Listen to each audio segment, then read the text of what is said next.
Cek Nggak ada gambarnya. yang lainnya belum pernah datang Bu, ya.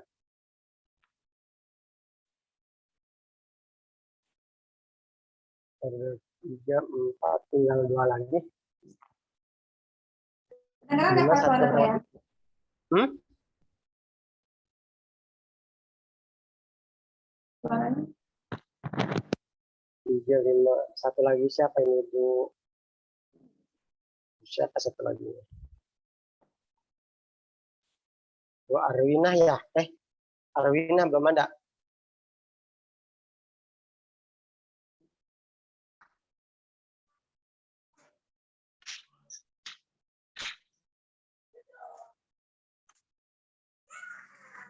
Terus gimana Bu Nani, siap moderator?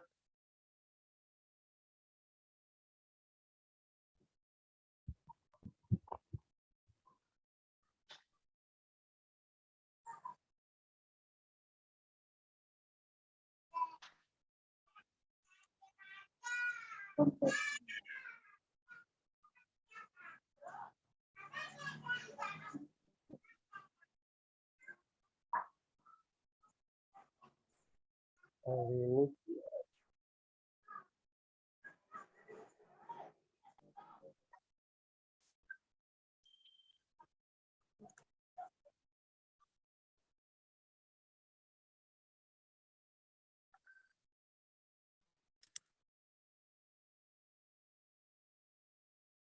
Assalamualaikum Pak Ridwan. ya, waalaikumsalam warahmatullahi wabarakatuh. Ya Bu, Suaranya kecil ya? Oh, gede-gede. suaranya kecil. Berarti Pak, suaranya agak kecil. Halo, cek. Nggak kedengeran? Nggak kedengeran?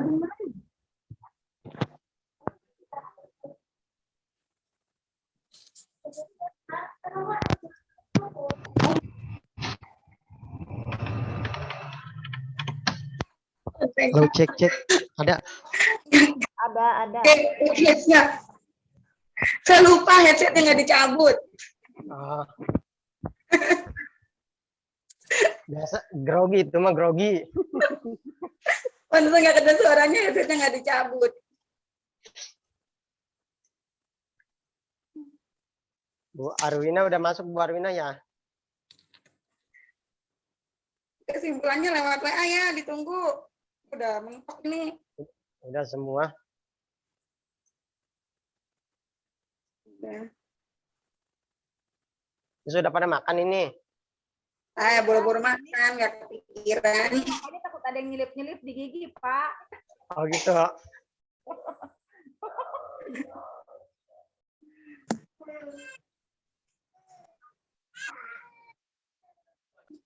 Terus untuk presentasi gimana? Yang pertama siap. Yang pengertian doang kan? Baca yang punya Bapak doang kan? Ya, pengertian aja maksudnya.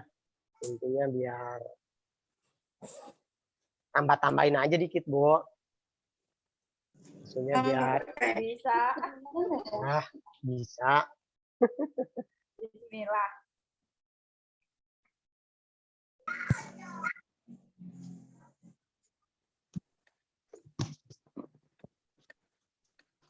Apa?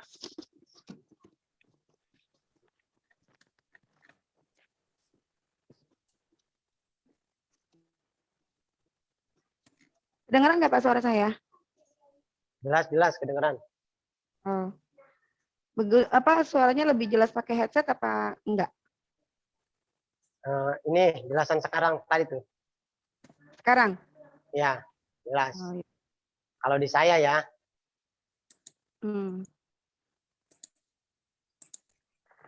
Nanti setiap dipersilakan untuk mempresentasikan mengucapkan salam nggak masing-masing? Boleh nggak apa-apa. Ya, intinya mah nanti tinggal ngucapin salam, terus kata-katanya saya akan melanjutkan presentasi dari saudara saya kayak gitu, atau teman saya, atau materi selanjutnya gitu aja. Itu minta maaf dulu apa terima kasih dulu? Ya minta maaf dulu lah, harusnya kan kemarin kayak gitu. Harusnya kemarin kita di jadwalnya Mm-mm. jadikan apa namanya, ya kita ngundur-ngundur kan nggak enak juga sama udah dibuat kontak. Assalamualaikum Pak Ferry ini. Waalaikumsalam, Pak. Sehat Pak, sehat? Alhamdulillah sehat. Sebentar nih Pak, saya sambil di jalan. Oh iya Mak. Jadi lagi di off dulu kamera. Nanti kalau udah nyampe rumah saya on. Siap. Kalau ada yang udah siap, boleh langsung. Ini bisa langsung pada share kan ya? Share screen maksudnya. Untuk kelompok 1 udah siap Pak. Iya boleh. Nanti lah kalau udah jam 7 boleh dimulai. Kalau udah ada yang kumpul semua silakan dipersiapkan aja Pak dulu. Iya Pak ya. Jangan terlalu lama Pak ya. Jangan biar nggak terlalu malam. Iya Pak. Baik Pak. Iya, Pak.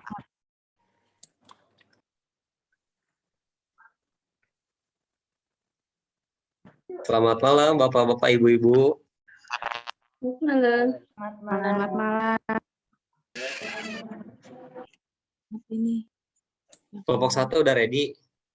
orang aja nggak kelihatan. Ready, nggak ready? Insya Allah siap, Pak. Siap. Bagus. Sama aja kita Harus juga Pak. siap.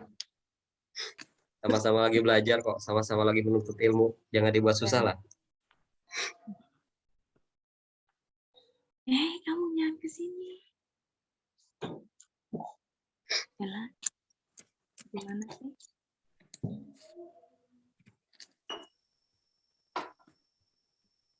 Pak Ridwan, Ya Pak. boleh request nggak? Request apa nih Pak? Bapak kelompok 1 ya? Ya. Kalau kelompok 2 dulu bisa nggak Pak? Aduh, jangan Pak. Jangan. Ya. Siap. Oke, siap. Degan ini. Ya. Sombong banget ya. Soalnya nanti kalau nanti nambah tegang Pak kayak gitu Pak. Iya betul. Tambah bentar. Oke, siap. Tadinya kirain bisa digeser gitu. Soalnya mau perjalanan keluar juga ini, maksudnya jam 7:45. Oh, kayak gitu. Sok aja tapi nggak apa-apa. Tenang aja. Kita udah ngegeser. Ya, sebelumnya minta maaf. Hati-hati Pak di jalannya kalau misalkan di perjalanan Pak ya. Enggak, kalau masih ada muka saya berarti saya belum jalan ini. Oh, kayak gitu, siap. Untung ininya udah mau mati. Ini saya kayaknya nggak ada ininya gambarnya ya.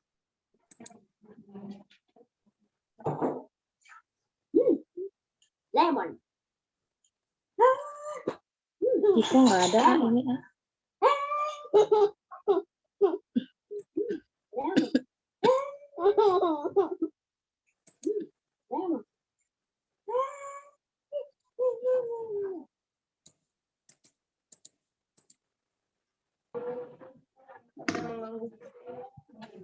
Curangnya tuh nggak ada. Mama nggak mau filter kayak gitu. Ini kemarin pakai filter. Ini gelap.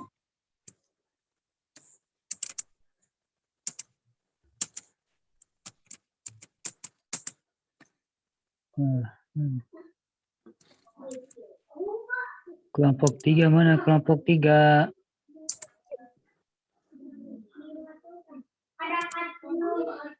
Ente sih.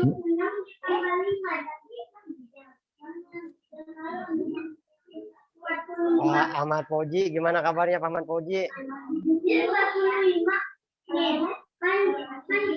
Alhamdulillah baik Pak. Oh. Terus gimana persiapan presentasi? Persiapan dadakan. Oh, dadakan. Tahu Udah bulat. kayak tahu bulat. Kalau diceritain mah panjang, Pak. Oh iya, jangan diceritain lah kayak gitu Pak. Iya. Untung aja kemarin Gimana kelompok rasanya 1 tadi? ngasih Mundur itu, ya? Mas. Untung iya, kelompok 1 ngasih hawa.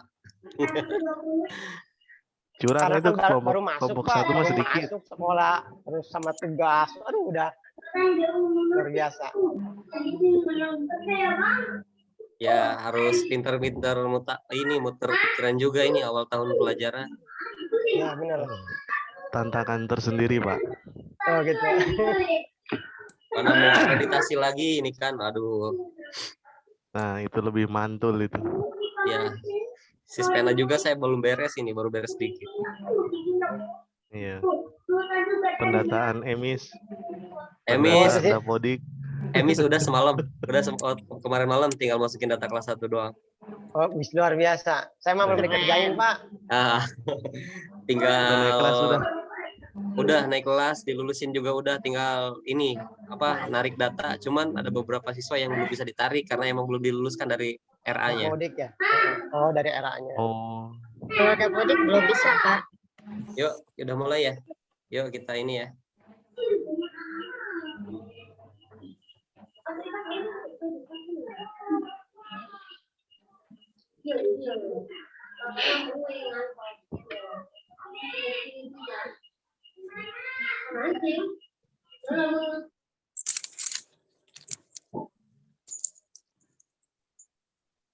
Pak Hasan Basri tenang-tenang ini Romanen.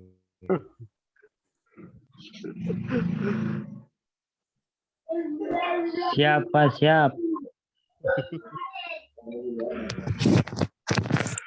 Mana ininya?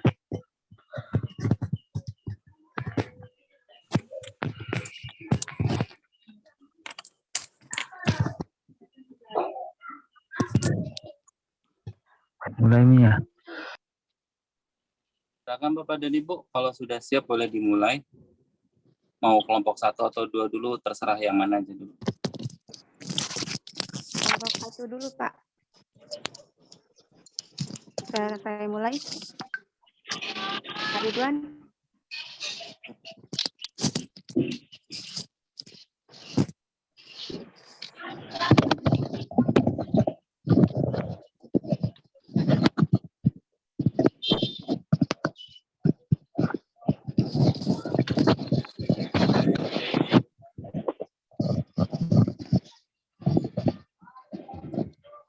Untuk share screen-nya di disable ini, Pak Wahyuni.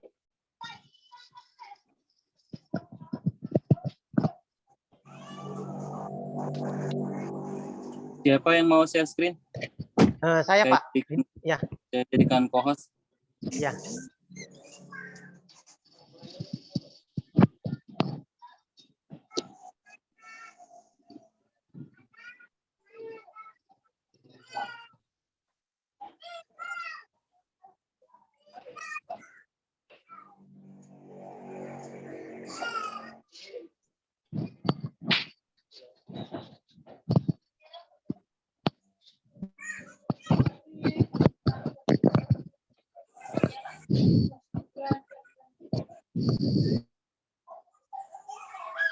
Silakan Pak, sudah bisa di share screen. Ya, terima kasih Pak. Kita mulai, Pak. Bismillahirrahmanirrahim. Assalamualaikum warahmatullahi wabarakatuh. Waalaikumsalam warahmatullahi wabarakatuh. Waalaikumsalam warahmatullahi wabarakatuh. Waalaikumsalam warahmatullahi wabarakatuh. Ya, sebelumnya kami mohon maaf kepada dosen pengampu kita yaitu Bapak Haironi MSI karena presentasi kami yang seharusnya dilakukan kemarin jadi diundur hari ini. Mohon maaf ya Pak. Dan terima kasih saya ucapkan juga kepada Bapak Haironi MSI yang sudah mempersilahkan kelompok kami, kelompok 1 untuk melakukan presentasi hari ini. Dan juga kepada teman-teman yang sudah hadir untuk mengikuti presentasi kami. Sebelumnya kami perkenalkan dulu kelompok 1 yang terdiri dari saya, Nani Susanti, Bapak Ridwan Saputra, Ibu Arwina, Ibu Siti Nurjana, Ibu Imas Masruro, dan Ibu Marfuah. Dan untuk menyingkat waktu, presentasi hari ini akan kami mulai. Untuk presentasi yang pertama, yaitu tentang profesi, yang akan disampaikan oleh Ibu Arwina. Kepadanya kami persilahkan.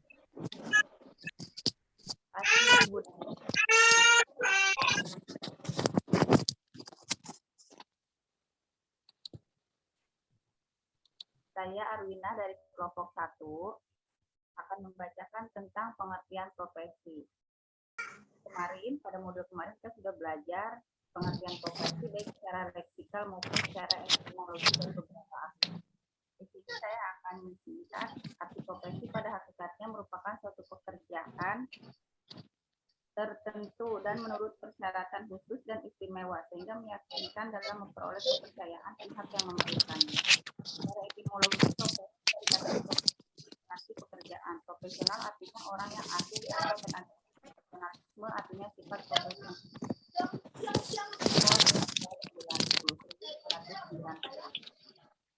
Kemarin pada modul kemarin kita sudah minimal baca ya Ibu Bapak secara leksikalnya itu profesi itu suatu pekerjaan tertentu yang menuntut persyaratan khusus dan istimewa sehingga meyakinkan dan memperoleh kepercayaan pihak yang memerlukan.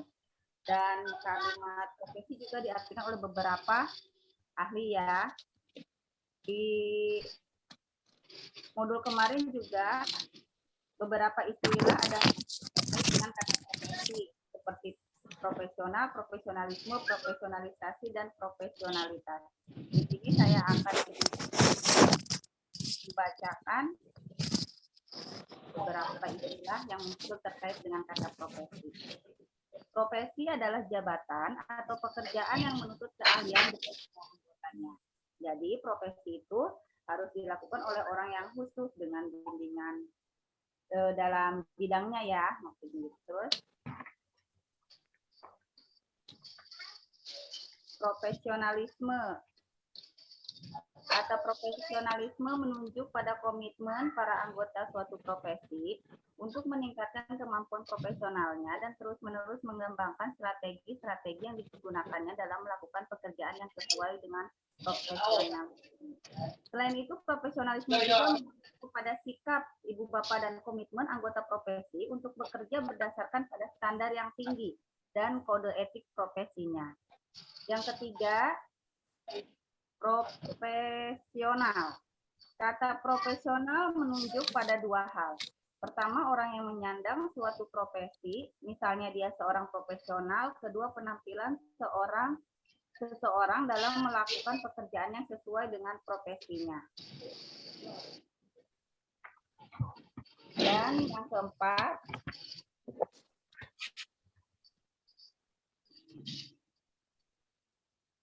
profesionalitas. Profesionalitas adalah suatu sebutan terhadap kualitas sikap para anggota suatu profesi terhadap profesinya serta derajat pengetahuan dan keahlian yang mereka miliki untuk dapat melakukan tugas-tugas. Dalam hal ini, guru diharapkan mampu memiliki profesionalitas keseluruhan yang memadai dan mampu melaksanakan tugas. Yang kelima, profesionalisasi. Kata profesionalisasi menunjuk pada proses peningkatan kualifikasi maupun kemampuan para anggota profesi dalam mencapai kriteria yang standar dalam penampilannya sebagai anggota suatu profesi. Profesionalisasi merupakan proses yang panjang ya dari menurut saya hanya itu. Untuk selanjutnya syarat dan urgensi profesi akan dilanjutkan oleh teman saya atau rekan saya oleh Ibu Siti Nurjana. Terima kasih, mohon maaf jika ada salah-salah kata.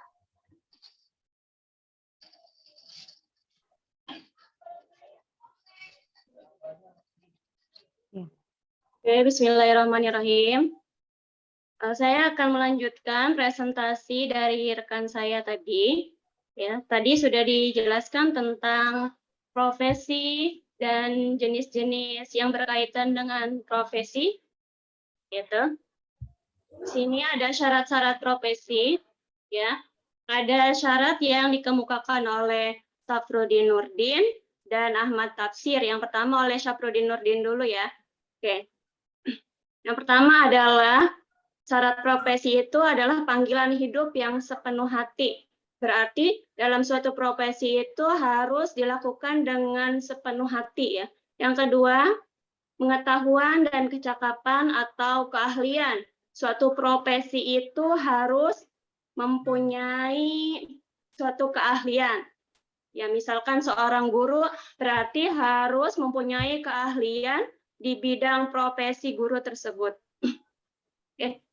Yang ketiga, kebakuan yang universal. Ya, berarti ada sesuatu yang sudah baku, yang sudah ditentukan, yang jadi suatu pegangan atau pedoman ya Yang keempat adalah pengabdian.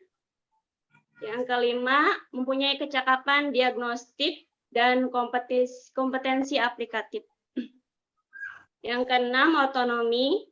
Yang ketujuh, mempunyai kode etik. Dan yang kedelapan, klien atau bisa melayani ya, melayani yang membutuhkan seperti guru, berarti kita bisa melayani siswa-siswa kita dengan baik. Yang kesembilan itu berperilaku pamong ya, bisa membimbing dan mengarahkan. Yang ke-10 itu bertanggung jawab dan lain sebagainya. Oke. Itu berdasarkan Syarifuddin Nurdin. Ada juga sah profesi yang selanjutnya itu berdasarkan Ahmad Tafsir. Di sini ada beberapa kesamaan ya, seperti harus memiliki keahlian yang khusus ya. Guru itu harus punya keahlian yang khusus sehingga ada namanya program PPG ya, profesi pendidikan profesi guru, berarti guru itu harus punya keahlian khusus sama yang tadi ya. Yang kedua, profesi harus diambil sebagai pemenuhan panggilan hidup, berarti harus ada penghidup sama tadi ya. Yang ketiga, profesi memiliki teori-teori yang bagus secara universal. Oke, profesi adalah diperuntukkan bagi masyarakat. Oke. Yang kelima, profesi harus dilengkapi dengan kecakapan diagnostik ya, dan kualifikasi aplikatif.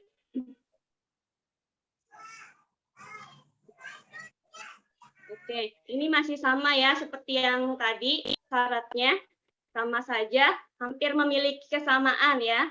Oke, itu saja yang bisa saya sampaikan mengenai syarat-syarat profesi. Bisa dilanjutkan.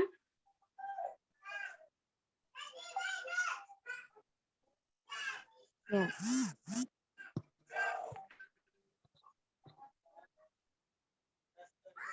Kita akan ragam profesi akan disampaikan oleh rekan kami yaitu Ibu Imas Masruroh. Kepadanya dipersilakan Ibu Imas. Terima kasih Bu. Assalamualaikum warahmatullahi wabarakatuh. Di sini kan materi yang tadi materi yang selanjutnya yaitu tentang ragam profesi. Profesi adalah suatu keahlian skill dan kewenangan dalam suatu jabatan tertentu yang mensyaratkan kompetensi, pengetahuan, sikap, dan keterampilan tertentu secara khusus yang diperoleh dari pendidikan akademis yang intensif. Jadi kata profesi itu tidak hanya berlaku untuk pekerjaan guru saja, namun juga berlaku untuk bidang pekerjaan yang lain yang didasarkan pada keahlian tertentu. Jadi ragam profesi itu tidak hanya sekedar pekerjaan guru saja. Ada pekerjaan lain yang didasarkan pada keahlian tertentu seperti dokter, polisi, dan yang lainnya. Ragam profesi juga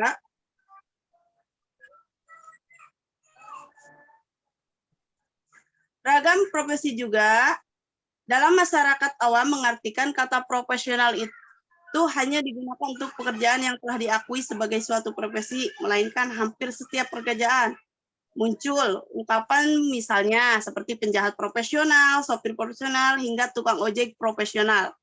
Dalam bahasa awam, seorang disebut profesional itu jika cara kerjanya baik, cekatan, dan hasilnya memuaskan.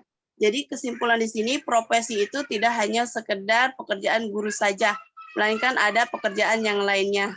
Terima kasih. Itu saja yang saya dapat sampaikan. Selanjutnya saya akan diserahkan ke teman saya. Ya. Untuk selanjutnya, presentasi tentang guru sebagai profesi yang akan disampaikan oleh Ibu Marfuah. Kepadanya dipersilahkan. Terima kasih. Assalamualaikum warahmatullahi wabarakatuh. Waalaikumsalam warahmatullahi wabarakatuh. Guru sebagai suatu profesi, di mana profesi adalah jabatan atau pekerjaan yang menuntut keahlian dari para anggotanya. Di dalam Undang-Undang Nomor 14 Tahun 2005 tentang guru dan dosen dijelaskan, guru adalah pendidik profesional dengan tugas utama mendidik, mengajar, membimbing, mengarahkan, melatih, menilai, dan mengevaluasi peserta didik pada pendidik anak usia dini, jalur pendidikan formal, pendidikan dasar, dan pendidikan menengah, di mana guru itu memiliki tugas yaitu untuk membantu peserta didik untuk mengembangkan seluruh potensinya sehingga tumbuh dan berkembang dengan total dan sempurna, dan juga membantu anak belajar sehingga sehingga kemampuannya intelektualnya tumbuh dengan menguasai berbagai ilmu pengetahuan, di mana yang dimulai dari usia dini, tingkat usia dini sampai ke pendidikan menengah ke atas. Terus di mana juga guru harus bisa mengajarkan atau mendidik untuk lebih baik ya, memproses siswa menjadi lebih baik, itu akhlaknya atau yang lainnya, dan juga mengajar itu yaitu proses untuk menjadikan anak menjadi pintar itu dalam intelektualnya, sehingga guru itu sangat berperan penting dalam pendidikan anak-anak ya, untuk kecerdasan maupun dari agama, akhlaknya dan kecerdasan yang lainnya. Terima kasih, Bu, boleh dilanjutkan lagi? Ya. Dari presentasi kelompok kami tentang konsep dasar profesi, dapat disimpulkan bahwasanya profesi adalah jabatan atau pekerjaan yang menuntut keahlian dari para anggotanya. Dan keahlian itu diperoleh melalui apa yang disebut dengan profesionalisasi yang telah dilakukan, baik sebelum dan sesudahnya. Nah, pada hal ini, guru yang merupakan jabatan atau profesi yang memerlukan keahlian khusus yang tidak dapat dimiliki oleh orang yang tidak memiliki keahlian. Orang yang pandai berbicara dalam bidang-bidang tertentu belum dapat disebut sebagai guru, dan karena untuk menjadi guru diperlukan syarat-syarat khusus, apalagi sebagai guru profesional yang harus menguasai seluk-beluk pendidikan dan pengajaran dengan berbagai ilmu pengetahuan lainnya. Nah, dengan kata lain, profesi ini dilakukan secara profesional, menggunakan profesional, maka segalanya sesuatunya akan berjalan dengan baik sesuai dengan apa yang diharapkan. Mungkin itu saja yang dapat kami sampaikan dari kelompok 1. Kurang lebihnya kami mohon maaf. Saya ucapkan terima kasih atas segala perhatiannya. Billahi taufik wal hidayah. Assalamualaikum warahmatullahi wabarakatuh. Waalaikumsalam. Waalaikumsalam warahmatullahi wabarakatuh.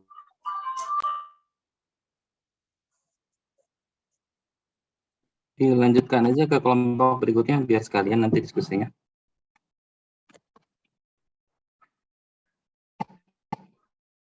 Belum bisa share, Pak. Ke siapa sekarang? Ke Erik, Pak. Pak Erik.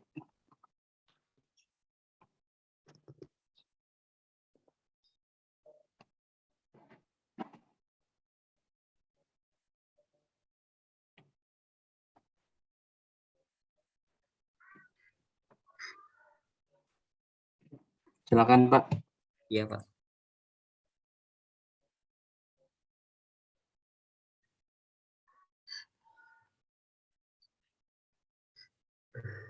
Bismillahirrahmanirrahim. Assalamualaikum warahmatullahi wabarakatuh.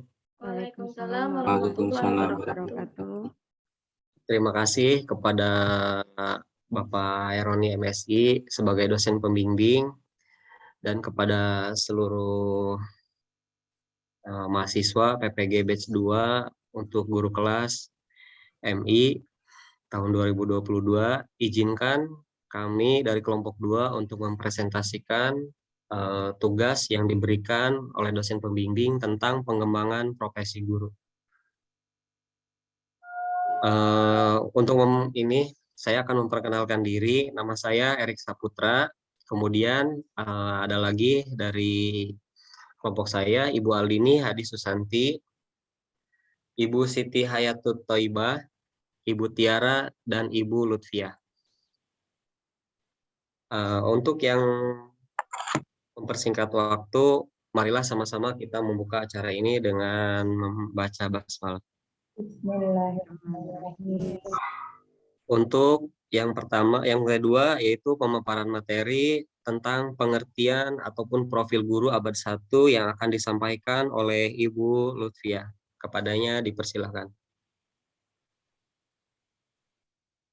Saya akan menjelaskan tentang pengertian guru abad 21.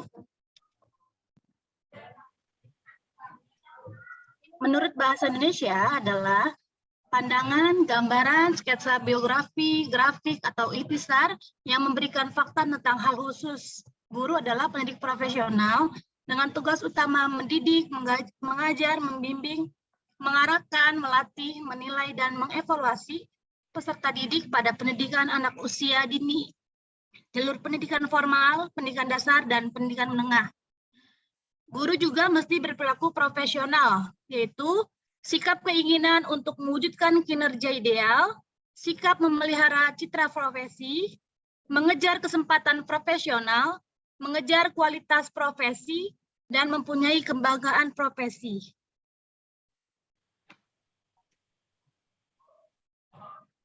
Selanjutnya, menurut Tilaar, ciri-ciri guru yaitu 1. Memiliki kepribadian yang matang dan berkembang, memiliki keterampilan untuk membangkitkan minat peserta didik. Yang ketiga, memiliki penguasaan ilmu pengetahuan dan teknologi yang kuat. Yang keempat, sikap profesionalnya berkembang secara berkesinambungan. Yang kelima, menguasai subjek, yaitu kandungan kurikulum. Yang keenam, mahir dan berketerampilan dalam pedagogik, yaitu pengajaran dan pembelajaran. Yang ketujuh, memahami perkembangan murid-murid dan menyayangi mereka. Kedelapan, memahami psikologi pembelajaran, yaitu kognitivi psikologi. Dan yang terakhir, memiliki kemahiran konseling. Dan menurut Pujirianto menyatakan guru abad 21 idealnya canggih, berempati, mampu memahami peserta didik, selalu tampil memesona dan menjadi mitra belajar yang dekat bagi peserta didik. Nah, untuk selanjutnya saya kembalikan ke rekan saya, yaitu Bu Siti. Assalamualaikum warahmatullahi wabarakatuh. Waalaikumsalam. Selanjutnya, penjelasan karakteristik guru abad 21. Perubahan terjadi dalam dunia pendidikan bisa disebut dengan fenomena disrupsi. Yang poin pertama adalah tanpa batas sesuai minat. Continuum learning, artinya belajar tidak lagi terbatas pada paket-paket pengetahuan. Selanjutnya, poin kedua, pola belajar menjadi lebih informal. Selanjutnya, poin ketiga, keterampilan belajar mandiri, self-motivated learning. Selanjutnya, poin keempat, massive open online course. Artinya banyak cara untuk belajar dan banyak sumber yang bisa diakses melalui internet. Selanjutnya, ada beberapa karakter keterampilan penting guru abad 21 yang sangat relevan. Poin pertama, berpikir kritis dan penyelesaian masalah. Poin kedua, kreativitas dan inovasi. Poin ketiga, pemahaman lintas budaya. Poin keempat, komunikasi, literasi, informasi, dan media. Poin kelima, komputer dan literasi teknologi informasi dan komunikasi. Poin keenam, karir dan kehidupan.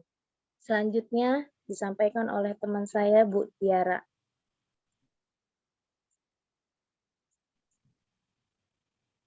Selanjutnya, kompetensi guru abad 21. Kompetensi yakni pengetahuan, perilaku, dan keterampilan yang harus dimiliki oleh setiap guru untuk mencapai tujuan pembelajaran dan pendidikan. Dalam kompetensi guru terdapat beberapa kompetensi, yakni 1, kompetensi pedagogik. Kompetensi pedagogik yaitu kemampuan mengelola pembelajaran peserta didik yang meliputi pemahaman terhadap peserta didik, perencanaan dan pelaksanaan pembelajaran, evaluasi hasil belajar, dan pengembangan peserta didik untuk mengaktualisasi berbagai potensi yang dimilikinya. Selanjutnya yang kedua, kompetensi kepribadian. Kompetensi kepribadian yakni merupakan kemampuan profesional, kemampuan personal yang mencerminkan kepribadian yang mantap, stabil, dewasa, arif, berakhlak mulia, dan berwibawa, dan dapat menjadi teladan bagi siswa. Selanjutnya yang ketiga, kompetensi sosial. Kompetensi sosial merupakan kompetensi guru sebagai bagian dari masyarakat, yakni dapat bergaul secara santun dengan masyarakat sekitar dengan mengindahkan serta sistem nilai yang berlaku.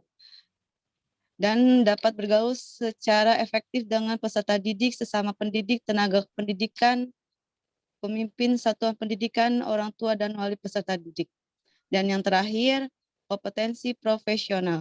Kompetensi profesional harus memiliki pengetahuan yang luas pada bidang studi yang diajarkan, memilih dan menggunakan berbagai metode mengajar di dalam proses belajar mengajar yang diselenggarakan. Terima kasih. Selanjutnya akan dilanjutkan oleh teman saya. Baik, Assalamualaikum warahmatullahi wabarakatuh. Saya akan menerangkan tentang Kode Etik Guru Indonesia.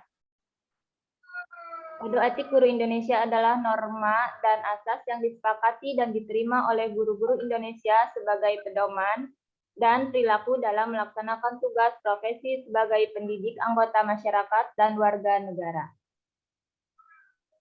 Selanjutnya, saya akan menjelaskan tentang fungsi kode etik guru. Fungsi kode etik guru adalah 1. Memberikan pedoman bagi setiap anggota profesi tentang prinsip profesionalitas. 2. Sebagai sarana kontrol sosial bagi masyarakat atas profesi yang bersangkutan. 3. Mencegah campur tangan pihak di luar organisasi profesi. Tujuan selanjutnya yaitu tujuan kode etik guru. Tujuan kode etik guru adalah 1. Menjunjung tinggi martabat profesi guru. 2. Untuk menjaga dan memelihara kesejahteraan para anggotanya. 3. Sebagai pedoman berperilaku seorang guru. 4. Untuk meningkatkan pengabdian para guru. 5. Untuk meningkatkan mutu profesi guru. 6. Untuk meningkatkan mutu organisasi profesi guru.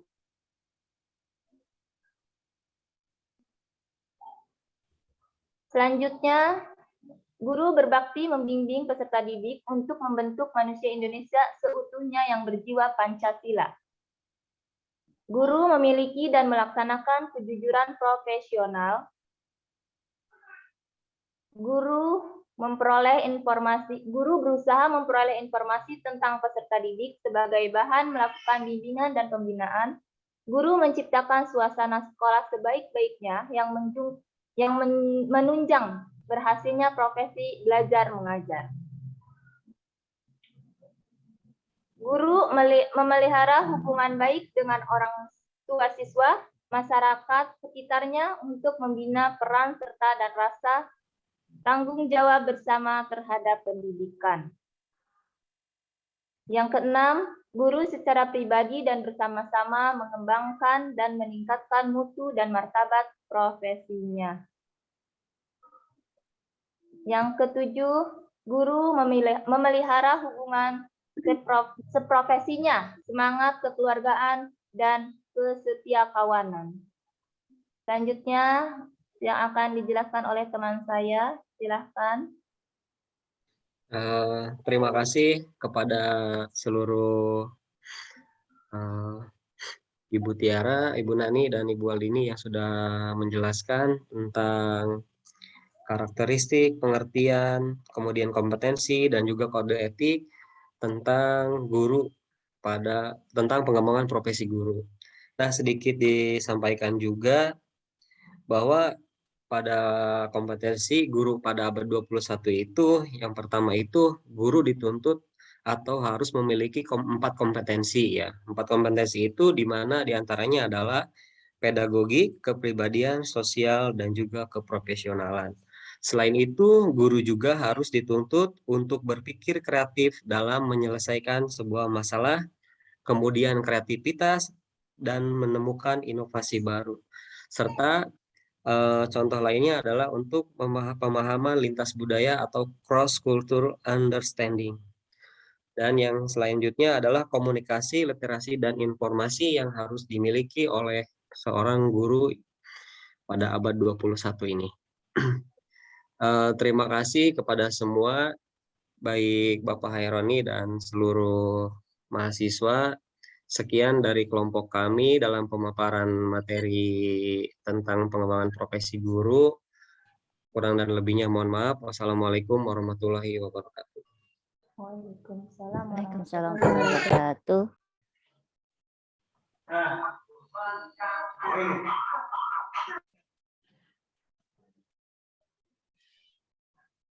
Apakah ada yang bertanya?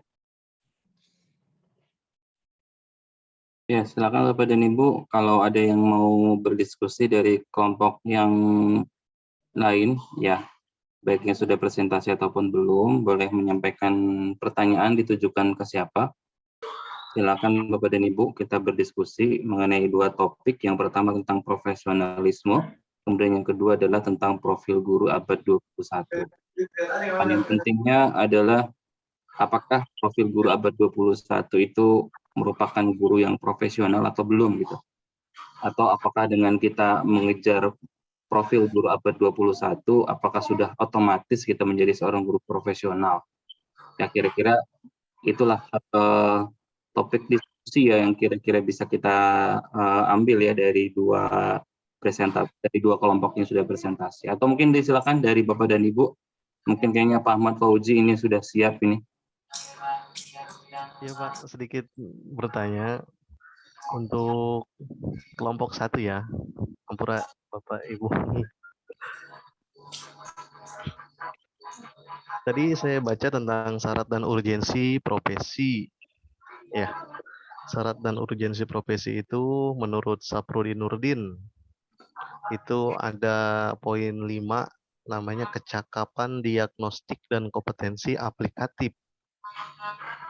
Ya, saya sendiri belum paham nih maksudnya kecakapan diagnostik dan kompetensi aplikatif itu apa gitu.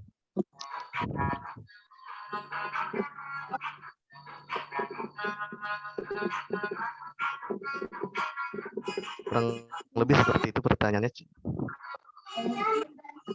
Ada suaranya? Ya, silakan di kelompok 1. Ya.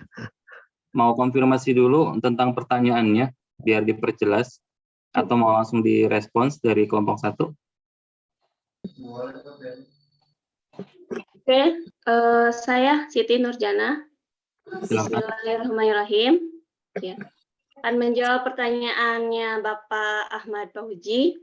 Tadi pertanyaannya tentang kecakapan diagnostik ya, kecakapan diagnostik dan kompetensi aplikatif. Oke. Kecakapan diagnostik itu adalah kecakapan mendiagnosa. Contohnya seperti profesi dokter, ya, bisa mendiagnosa apa sih yang penyakit apa yang sedang dihadapi oleh pasiennya, atau misalkan profesi guru, ya, bisa tahu masalah anak itu apa permasalahannya, misalkan kok belum bisa baca aja, tuh didiagnosa ya. Didiagnosa. Kalau kompetensi aplikatif itu kemampuan mengaplikasi atas orang atau lembaga yang dilayani, ya, mengaplikasikan diri kita, misalkan sebagai seorang dokter atau guru ataupun polisi, ya, itu bisa mengaplikasikan diri kita bekerja semaksimal mungkin bagi lembaganya atau bagi masyarakatnya. Bagaimana Pak Ahmad Fauzi, apakah bisa diterima? Siap, ada Ibu, yang bisa tambahkan, diterima. silahkan. Oke. Terima kasih banyak, Ibu.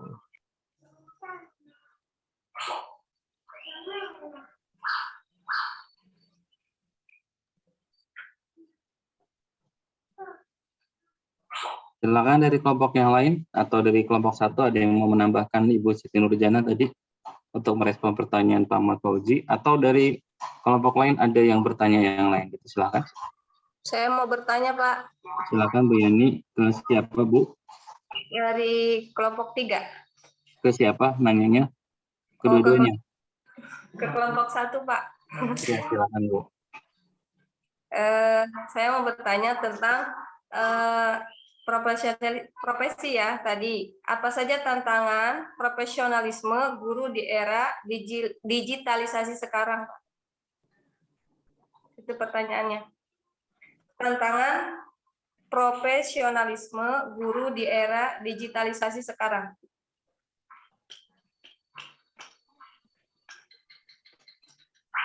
Untuk kelompok 1. Bisa ditangkap Bu pertanyaannya Bapak dan Ibu? Pertanyaannya yaitu apa saja tantangan profesionalisme guru di era digitalisasi sekarang ini? Cukup jelas ya pertanyaannya Bapak dan Ibu. Silakan kelompok 1 mau merespon. Baik. Silakan Pak Ridwan. Ya, Assalamualaikum warahmatullahi wabarakatuh. Waalaikumsalam warahmatullahi wabarakatuh. Tadi pertanyaannya apa saja tantangan pembelajaran profesionalisasi di era digitalisasi? Menurut saya, tantangan seorang guru di era digitalisasi itu sangat luar biasa. Karena kenapa? Dengan adanya kebebasan big data, mengakses big data, itu susah untuk mengontrol, mengevaluasi pembelajaran. Karena kenapa? Dengan era digitalisasi, semua orang punya alat di rumah. Salah satunya adalah HP. Ini yang menjadi tantangan bagi guru. Itu sangat sulit. Karena kenapa? Karena di era digitalisasi kita tidak bisa memantau 100% apa yang dilakukan oleh siswa kita ketika di luar sekolah ataupun di rumah. Ini yang menjadi sulit. Mungkin kalau misalkan di asrama, misalkan itu bisa terpantau, tapi jika tidak di sekolah itu atau siswa di luar rumah, kita tidak bisa kontrol. Itu permasalahan pembelajaran di era digitalisasi. Makanya kami selaku Dewan Guru sangat menyarankan dan selalu berkomunikasi dengan orang tua, wali murid, bagaimana cara agar pembelajaran di sekolah lebih efektif. Karena kenapa? Tanpa bantuan dari orang tua kami tidak bisa apa-apa. Karena pembelajaran di sekolah cukup sedikit waktunya dan terbatas. Sedangkan pembelajaran di luar sekolah, terutama di rumah, itu jauh lebih lama. Karena pembelajaran itu bukan hanya di sekolah, ketika di luar rumah mereka bisa mengakses, itu pun salah satu dari pembelajaran. Terima kasih.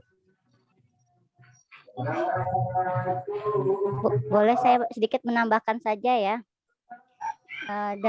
Tantangan guru dalam era digital sekarang kan ya.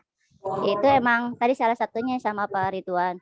Cuman kita kan sebagai guru kita banyak, nggak semua orang bisa dengan digital ya, dalam IT-nya atau pengetahuannya.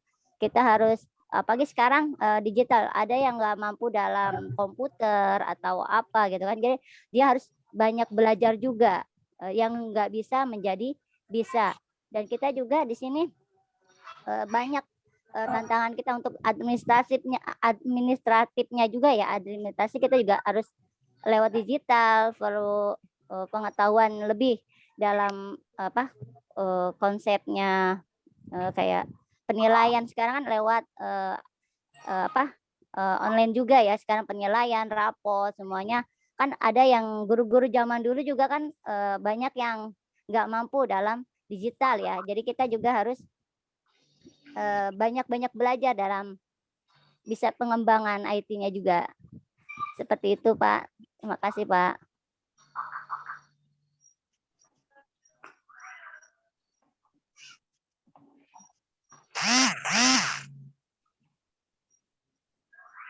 Ya silakan, ada lagi yang mau. Ini ke kelompok 2 belum ada yang nanya nih.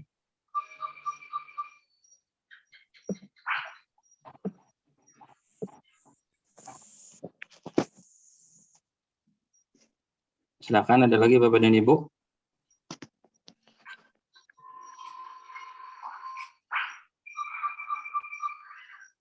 Ya, kalau sudah dirasa cukup, saya sedikit menyampaikan ini. Silakan Pak, yang mau komentar? Siapa? Ya, kalau nggak ada lagi, siapa tadi? Ya. Pak Ridwan, silakan Pak Ridwan. Ya. Ya. Ini saya akan menanyakan kepada kelompok 2 tadi berkaitan dengan pembelajaran abad 21 atau ya. Ini menurut saya pembelajaran abad 21 ini kan pembelajaran yang membutuhkan pemikiran yang luar biasa. Nah, pertanyaannya, apa kelebihan dan kekurangan pembelajaran abad 21 dibandingkan atau dihubungkan dengan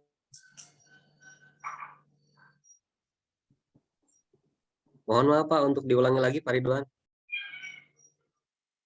Putus Pak Ridwan.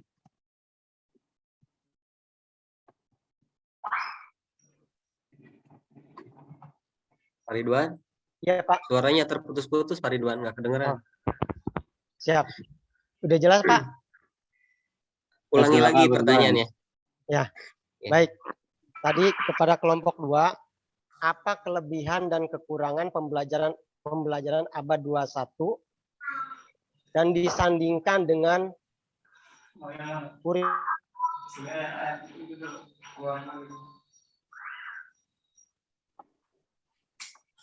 Disandingkan dengan apa Pak Ridwan?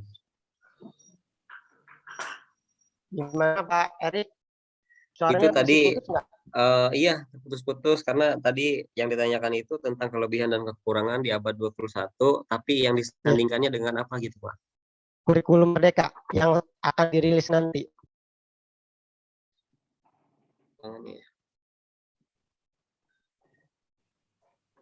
Mungkin sedikit menambahkan juga ya dari pertanyaan Pak Ridwan dan izin menjawab juga bahwa kelebihan dari guru di era ataupun abad 21 ini yang utamanya guru itu memiliki kelebihan harus serba bisa.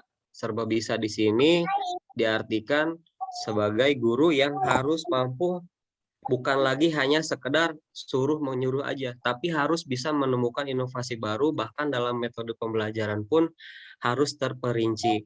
Dan minimal dalam pembelajaran pula menggunakan teknologi-teknologi yang sudah dianggap maju. Misalkan guru sekarang bukan lagi hanya sekedar penyedia saja, tapi guru juga di sini kelebihannya harus bisa mencari link-link tadi itu, link-link yang misalkan untuk diajarkan ke arah pembelajaran kemana nih anak ini harus diarahkan.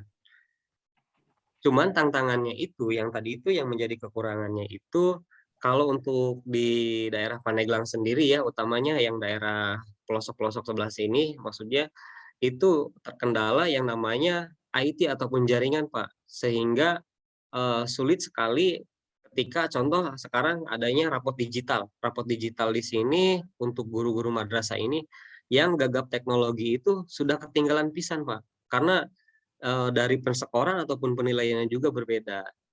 Sedangkan untuk kategori kekurangannya itu biasanya guru-guru yang seperti itu kan udah usianya usia senja gitu, maksudnya yang udah bentar lagi pensiun, tapi mau nggak mau mereka harus melaksanakan dengan dengan profesionalisasi guru itu pada abad 21 ini. Untuk kekurangannya mungkin tadi itu sih harus lebih ke ini lagi pengarahan baik ke pelatihan ataupun misalkan mengikuti pelatihan untuk menerapkan ke kurikulum Merdeka itu. Cuman keterbatasannya untuk guru yang di Pandeglang itu sendiri ya, maksudnya yang ada di sekitar saya itu terbatas oleh IT Pak. Terbatas oleh IT. Mungkin dari kelompok saya itu jawabannya untuk semoga Bapak bisa memahami apa yang saya jelaskan. Mau izin bertanya Pak ke kelompok 2 boleh? Silakan Bu Neni. Saya mau bertanya, bagaimana cara menjadi guru abad 21 ini yang ideal dalam standar kualifikasi guru yang hebat dan bermartabat? Terima kasih, mohon penjelasannya. Guru abad 21 yang bermartabat ya. Bat dan bermartabat.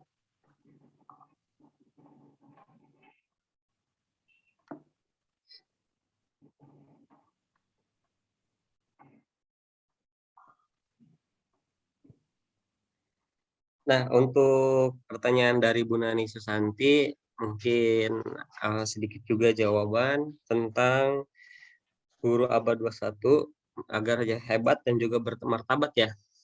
Mungkin seperti itu.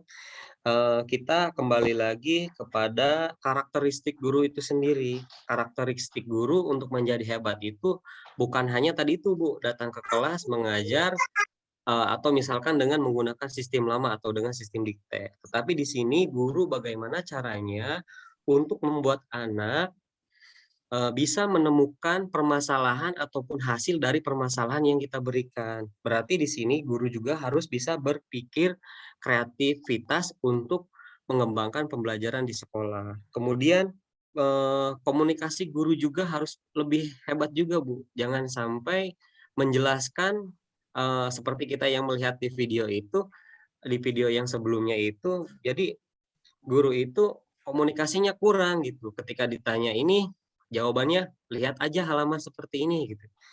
Jadi utamanya guru itu selain harus berpikir kreatif, terus komunikasinya juga bagus, dan ditambah juga sekarang kan guru itu harus sudah berprofesi ya. Berprofesi di sini bisa menggunakan PPG ataupun sertifikasi itu. Mungkin ada tambahan dari yang lain dari Ibu Ulfi ataupun Ibu Aldini untuk menambahkan.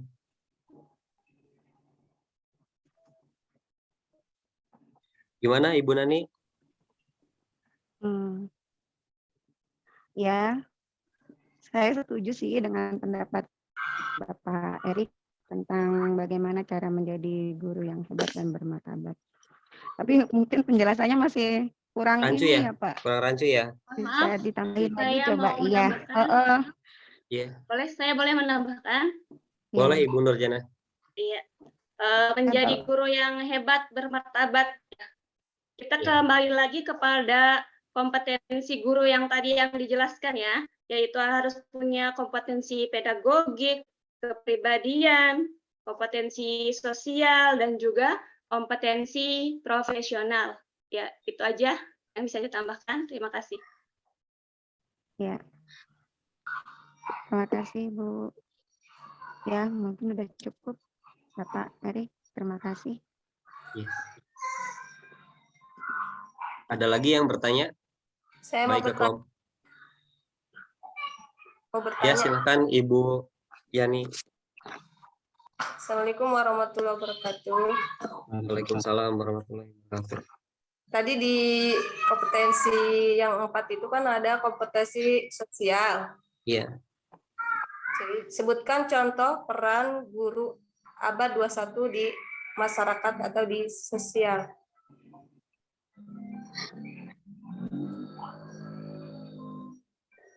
Contoh ya, kompetensi sosial ya di guru abad 21. Peran guru abad 21 di masyarakat itu seperti apa contohnya? Perannya. Ya. Kalau di ini ya, utamanya kita sebagai guru madrasah, apalagi yang namanya guru madrasah dianggapnya serba bisa, Bu. Dianggap serba bisa.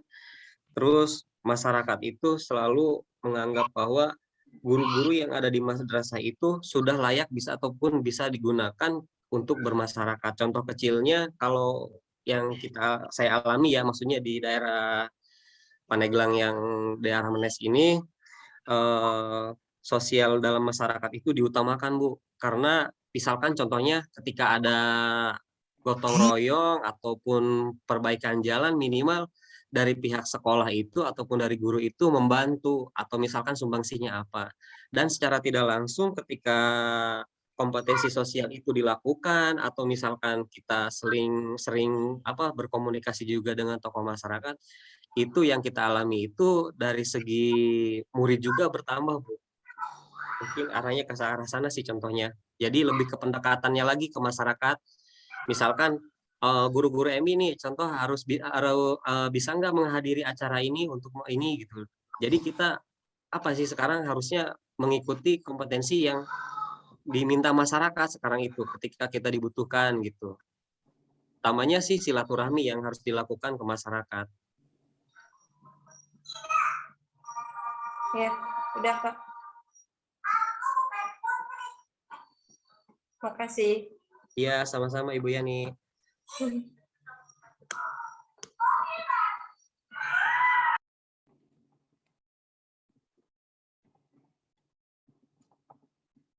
Gimana? Ada lagi yang bertanya atau sudah? Ke kelompok 2 ataupun ke kelompok 1? Sudah cukup. Cukup Pak, cukup. Ya. Saya MC dari kelompok 2, kita serahkan kembali kepada dosen pembimbing kita, Bapak Haironi. Dipersilakan. Baik, ya, terima kasih Pak Erik. Assalamualaikum warahmatullahi wabarakatuh. Waalaikumsalam warahmatullahi wabarakatuh. Bapak dan Ibu, terima kasih atas kesediaannya untuk membagikan ilmunya kepada kita semua terkait dengan tema atau topik diskusi kita. Sangat baik sekali tadi diskusinya luar biasa.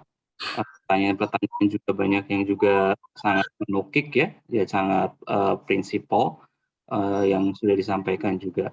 Saya rasa sudah cukup komprehensif untuk pemaparan materinya baik dari kelompok 1 maupun kelompok 2. Nah, saya sedikit mau menyampaikan boleh dibilang itu bukan kesimpulannya karena tadi kan sudah disimpulkan juga. Hanya sedikit saja kita memandang fenomena pembelajaran yang terjadi saat ini. Kalau kita melihat di sekitar kita Bapak dan Ibu, hampir tidak kita temukan ada satu bidang pekerjaan yang hanya membutuhkan satu bidang ilmu atau satu bidang keterampilan aja. Sebagai contoh misalkan seorang dokter.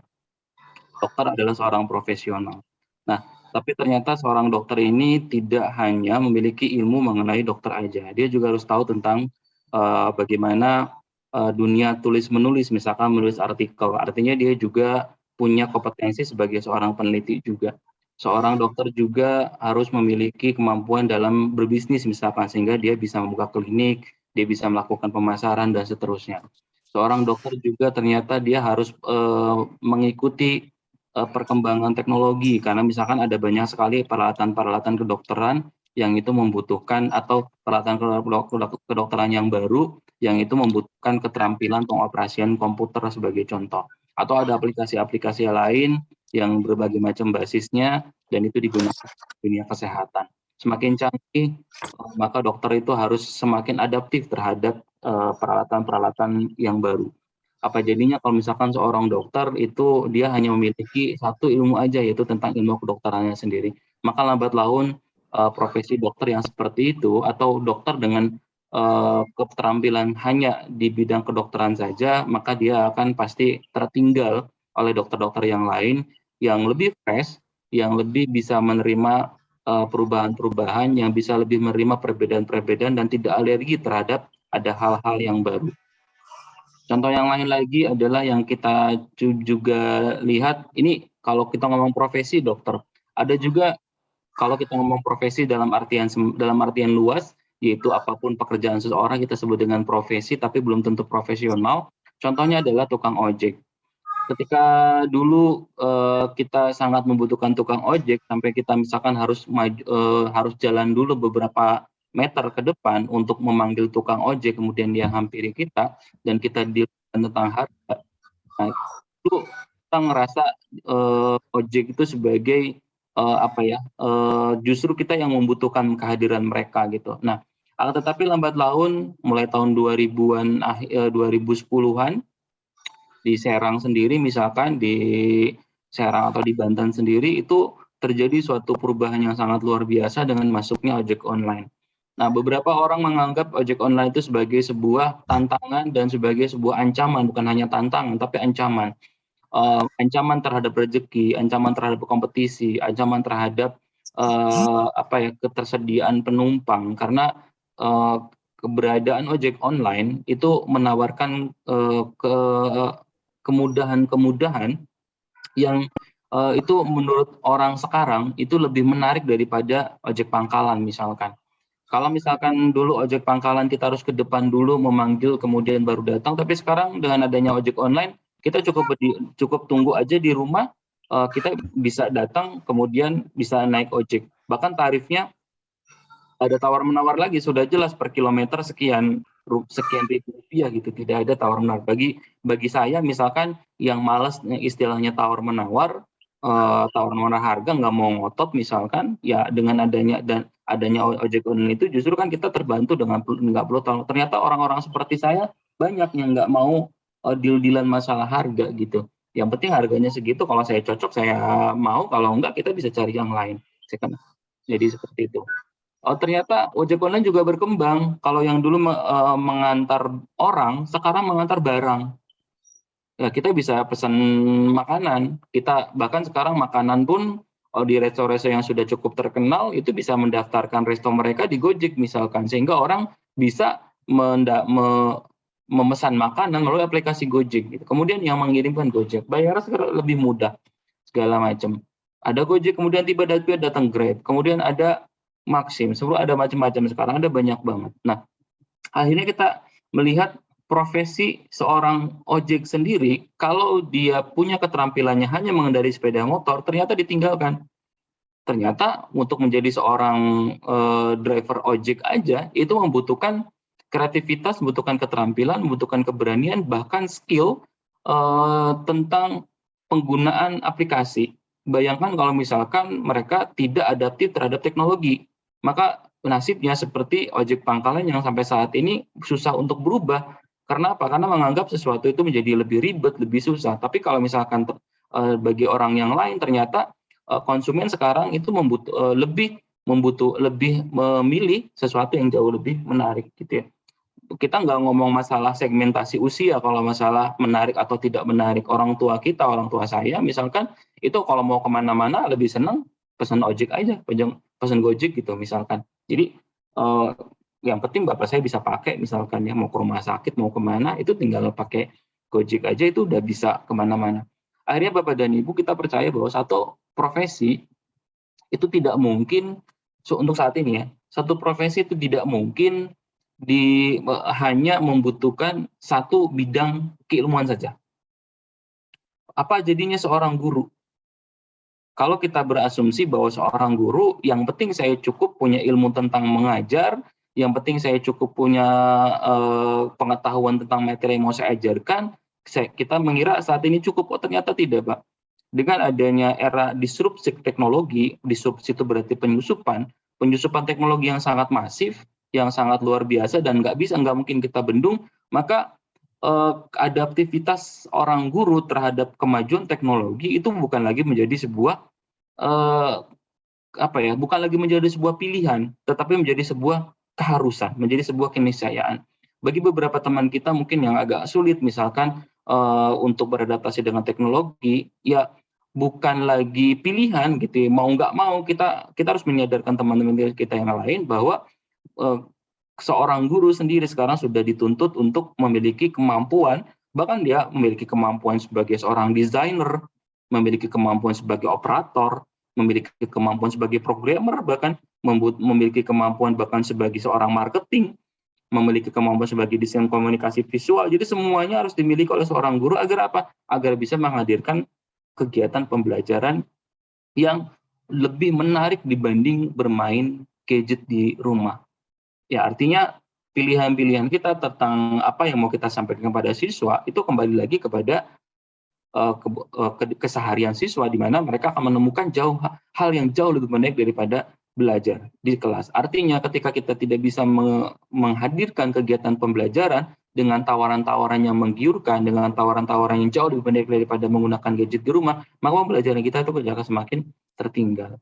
Nah, Bapak dan Ibu, ada beberapa kata kunci penting yang perlu kita kuasai bersama ketika kita bicara tentang pembelajaran abad 21. Apa kata kunci pentingnya? Kata kunci pentingnya adalah kolaborasi. Bagi Bapak dan Ibu yang memiliki rekan kerja, itu bukan lagi menjadi saingan sekarang. Tidak ada kompetisi. Yang ada hanya adalah kolaborasi. Kalau misalkan kita melihat persaingan di dunia perbankan, misalkan Bapak dan Ibu, orang sekarang sudah sangat terbiasa dengan menggunakan gadget. Bisa dibayangkan kalau misalkan bank itu tetap berpendirian, saya pengen selalu bank yang konvensional aja. Bank konvensional nggak mau membuat produk-produk perbankan online. Apa jadinya? Itu pasti akan ditinggalkan. Nah, artinya apa? Dengan adanya teknologi, bank sendiri menganggap, oh ini adalah sebuah masa di mana kita bisa berkolaborasi dengan teknologi. Bahkan sekarang kita bisa melakukan pembayaran di merchant-merchant atau di misalkan e-commerce itu dengan menggunakan berbagai macam bank. Ada satu bank sih memang yang agak sulit kita gunakan untuk belanja online itu karena memang ya dianya sendiri mungkin nggak siap untuk melakukan perubahan itu. Nah, tapi bank-bank yang swasta terutama itu sangat adaptif mereka dengan perubahan. Mereka dengan adanya bank online itu bukan mereka menganggap itu sebagai saingan, melainkan itu sebagai sebuah mitra kolaborasi di mana model-model pembayaran yang sifatnya online itu menjadi pilihan orang yang lebih banyak sekarang. Apalagi ditambah tahun 2020, 2021 Indonesia dilanda COVID. Semuanya serba via gadget. Kalau misalkan perbankan itu tidak menangkap itu sebagai sebuah peluang untuk berkolaborasi, maka otomatis perbankan itu akan kolap, Pak. Bayangkan, Pak, mau ke bank itu susah, 2 tahun itu mau ke bank susah, nasabah dibatasi, mau nyetor kalau misalkan mau nyetor tunai atau mau transfer itu harus ke bank, itu luar biasa, pasti bank banyak ditinggalkan dan akan masuk bank-bank yang berbasis online. Itu banyak, Pak, bank yang nggak punya kantor, bank online. OVO itu sebenarnya bank online gitu misalkan seperti itu karena dia juga diawasi oleh Otoritas Jasa Keuangan OJK. Nah, hal-hal seperti itu yang kita lihat Bapak dan Ibu bahwa kesempatan kita di abad 21, maka tadi pertanyaan saya, apakah dengan kita mendeskripsikan profil guru abad 21 itu juga sudah langsung secara otomatis menjadikan kita sebagai seorang guru yang profesional? Apakah profil guru abad 21 adalah profil guru yang profesional? Kita kan tadi itu pertanyaan dari saya mungkin belum terjawab gitu ya. Itu sebenarnya big question kita, pertanyaan kita. Kita membahas dua topik yang cukup penting yang menurut saya itu sangat berkaitan, di mana ketika kita bicara tentang profil guru abad 21, kita bekerja untuk memenuhi tuntutan seorang guru abad 21 di mana adaptif terhadap teknologi, berkolaborasi, bekerja sama, ya. Tetapi apakah itu menunjukkan kita sebagai seorang guru yang profesional atau tidak? Nah, kalau kita lihat lagi tentang definisi dari profesionalisme tadi, maka salah satu cara kita beradaptasi dengan lingkungan adalah salah satu upaya kita untuk meningkatkan kualitas pembelajaran kita. Maka di sana tidak mau Bapak dan Ibu, profesionalisme kita akan terasah. Kemampuan atau kompetensi profesional kita, di mana salah satu ciri profesional adalah ketidakpuasan tentang kondisi yang saat ini terjadi. Seorang guru yang profesional merasa apa yang kita hadapi saat ini bukan merupakan kondisi optimal, tetapi masih bisa kita tingkatkan lagi. Maka dengan kita mengadaptasi, dengan kita berakulturasi dengan dengan profil guru abad 21, maka di sana adalah suatu upaya kita untuk menjadikan kita sebagai seorang guru yang profesional. Bagaimana dari sisi yang sosial dan kepribadiannya, seorang guru yang memiliki profil abad 21, bagaimana dia bisa bekerja sama, sudah jelas dia menunjukkan bagaimana kapasitas dia dalam bersosialisasi, bagaimana dia bisa menerima perbedaan, bisa menerima pendapat orang lain untuk meng-create atau menghadirkan suatu kegiatan pembelajaran yang jauh lebih menarik. Nah, jadi Bapak dan Ibu, erat kaitannya kalau menurut saya profil guru abad 21 dengan guru yang profesional. Itu adalah salah satu cara mudah buat kita bagaimana kita bisa mengupgrade diri kita menjadi seorang guru yang profesional. Jadi sekali lagi kata kunci penting kita adalah kolaborasi, bukan untuk berkompetisi. Jadi setiap kita ngelihat peluang, oh di sana adalah peluang kita untuk melakukan kolaborasi. Silakan Bapak dan Ibu mau menghadirkan tema-tema pembelajaran yang mengkolaborasikan dengan guru apa, dengan guru TIK kah, dengan guru olahraga kah, dengan guru kesenian kah, hadirkanlah kegiatan-kegiatan pembelajaran seperti itu.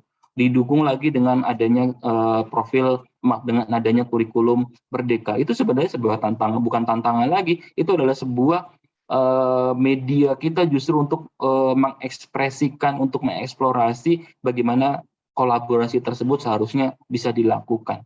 Kan itu sekali lagi Bapak dan Ibu, kita tidak boleh alergi terhadap sebuah perubahan, apalagi terhadap sebuah kemajuan teknologi. Yang pesan saya di depan tadi bahwa adaptasi kita terhadap teknologi sebagai seorang guru bukan merupakan sebuah pilihan, melainkan sebuah keniscayaan.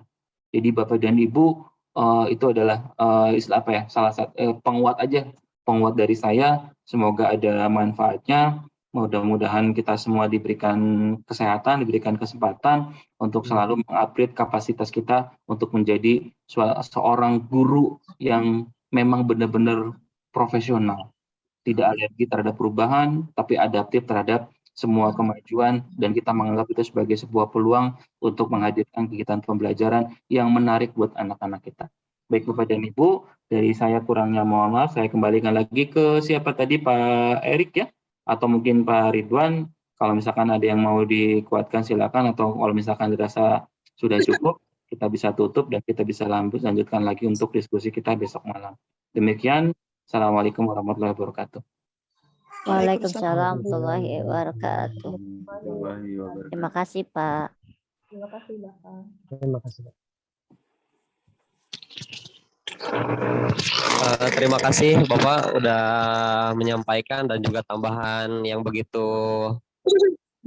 jelas ya, sehingga kita juga paham bahwa selain di era abad 21 ini, profesi guru itu harus terus tetap dikembangkan.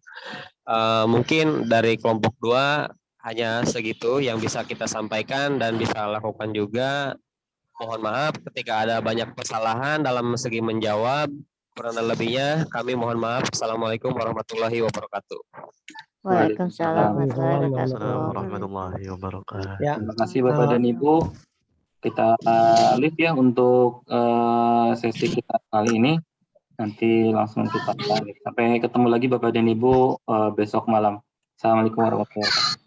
Waalaikumsalam. Waalaikumsalam warahmatullahi wabarakatuh. Waalaikumsalam warahmatullahi wabarakatuh. Terima kasih Bapak dan Ibu ya. Selamat beristirahat. Ya, Pak. Terima kasih Bapak.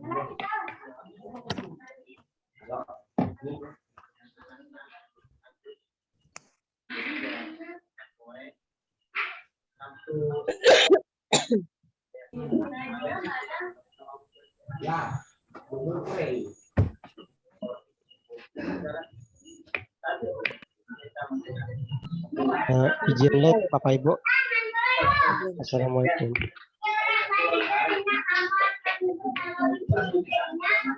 Terima kasih semua. Assalamualaikum.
Berapa?